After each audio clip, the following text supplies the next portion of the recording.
It's a story I'll never forget, one that still echoes in my heart as I stand by my own little plot, gazing at the grand vineyard on the hill.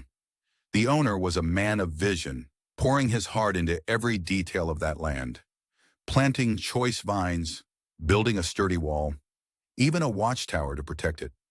When he leased it out, the whole town whispered in admiration. Such trust, such generosity. But over time, I noticed things.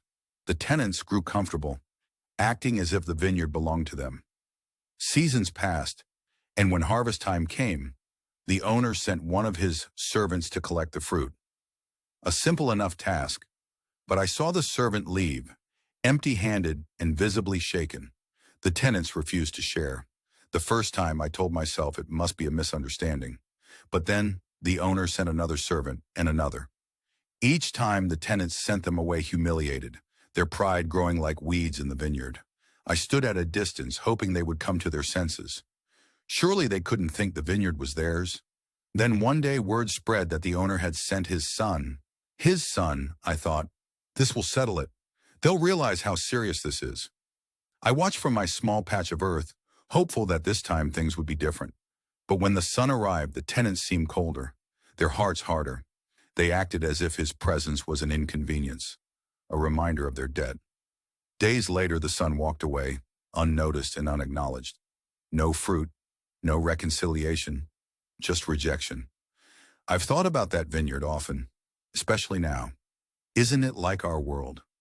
God, the owner, has entrusted us with so much. This earth, our families, His truth. He sends messengers to remind us of what is rightfully His. But how often do we ignore them? We claim His blessings as our own, building walls of pride instead of producing fruit for His glory.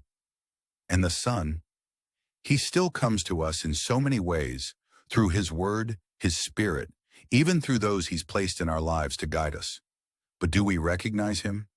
Do we give Him the honor He deserves, or do we brush Him aside, too busy with our own plans? The story is a call to remember that the vineyard isn't ours. It belongs to the Master. One day He will come to ask for an account. The question is, will He find fruit in our lives? Neighbor, let's not waste what we've been given. The time to honor the Son is now.